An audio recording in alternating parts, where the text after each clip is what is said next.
Shabbat Shalom, everyone. It's been a heavy news week. So when you're writing a sermon for a heavy news week, there are a few routes you can take. One would be the social justice route, the righteous anger route. But another would be the gratitude route. That if we count our own blessings, perhaps that will give us the optimism and the strength we need in the world to take action on the problems in the world. And that's the route I'm taking today. There is a comedian whom I love, not Robin Williams, although I will miss his comedy dearly. This comedian's name is Louis C.K. And beneath a crusty exterior of expletives lies the heart of a philosopher. He has this wonderful routine about riding on airplanes and feeling a sense of awe. And he says something like this. I won't do him justice, but you'll get the gist. I don't understand, he says, why people get so upset about a 20-minute delay. When they arrive on the other side and you ask, how was your flight? They say, oh, it was terrible. We were sitting on the tarmac for 20 minutes. And he says, wait a minute. You can go from New York to Los Angeles in 5 hours. That used to take like 30 years, people. Feel a little gratitude. You're in a chair in the air flying through the sky. This is amazing. And he's right. He's right. I am also wont to focus on the flight delay as opposed to the miracle of human flight. And we have a system in Judaism that helps us notice these daily miracles and feel grateful for them. Brachot, blessings. A blessing is any prayer that starts or ends with the words Baruch Atah Adonai. Most likely, many of us in this room said blessings over the Sabbath already. Baruch Atah Adonai Eloheinu melech haolam hamotzi lechem min haaretz, for example. And if you stop to think about it, it is amazing.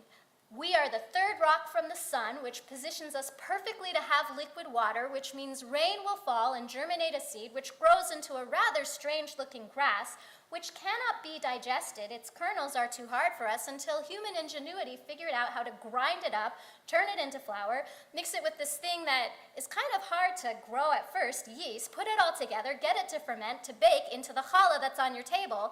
And don't get me started about the amazing chicken who made the egg glaze, right?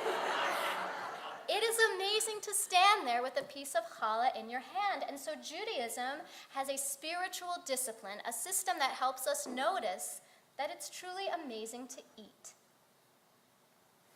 This week in the portion, we get the source of that blessing, and Philip Stamen shared with me it's one of his favorite parts of the Torah. It's in chapter 8 of Deuteronomy. Where do we get this sense that we should bless our food? It says, V'achalta, v'savata, uverachta. You should eat, you should feel satiated, and you should bless. Now, any time that the Torah has to tell us to do something, it means it's probably not instinctual. Also in our Torah portion is the second paragraph of the Shema, which says essentially, if you follow the commandments, it will rain, your crops will be fruitful, and your animals will have enough to eat.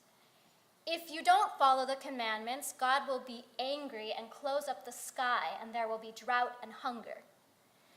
A few weeks back, we spoke about what do we as postmoderns do with a text like this, because when we read it on a literal level, I don't know if most of us experience a world where if we're good and we do what we're told, we're rewarded, and if we're bad, we're punished. So let's read it on a metaphorical level. When we follow the commandment to bless God, to be grateful, and notice what we have, the world is verdant. It's an Eden.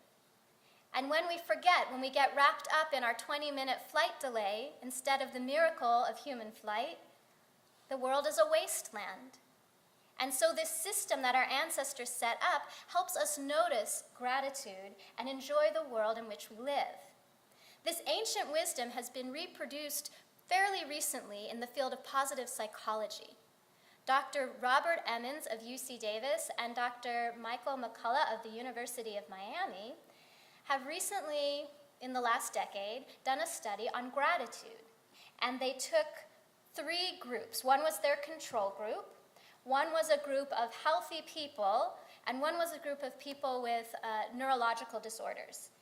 So the control group did nothing but note their emotional and physical states. The healthy people were asked to journal daily about something for which they were grateful, and they also noted their emotional and physical states of well-being. And the final group, those with neurological diseases, did the same. They did a daily journal.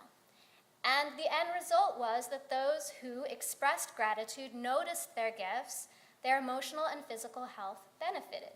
So our rabbis were pretty smart, right? They figured this out a few millennia ago. As I was researching this parsha, I came across a line in Proverbs, which says that the righteous will eat to their heart's content, and the wicked shall have empty bellies. Again, it could be read on a very literal level. If you're good, you eat. If you're bad, you don't. But the Malbim, who's one of the more mystical interpreters of the Nach, of the prophets, he says you have to look at this word nafsho, right? One will eat to his heart's content, nafsho. Nephesh in biblical Hebrew simply means a person. It doesn't mean soul. But he does a drash on it. And he says, those that are righteous look around the world and feed their souls. And they will feel full forever because there is always something for which to be grateful, even in the most difficult of circumstances. And those that are not righteous, they focus on their physical hunger, on filling their belly, which, given a human's physiology, needs to be refilled again and again. So they're always empty. In a few moments, we will start the Musaf service, and there are a lot of blessings, prayers that end or begin with Baruch Atah Adonai. So we'll have plenty of opportunity in our formal service to thank God. But I wanted to take an informal opportunity right now. Turn to the person next to you or behind you and share one thing that you're grateful for this morning. From the time you woke up to the time I asked you, share one wonderful thing that's happened to you today.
Charles Dickens says, every person should focus on the blessings that he has in the present, of which every person has many, instead of the misfortunes of the past, of which every person has some.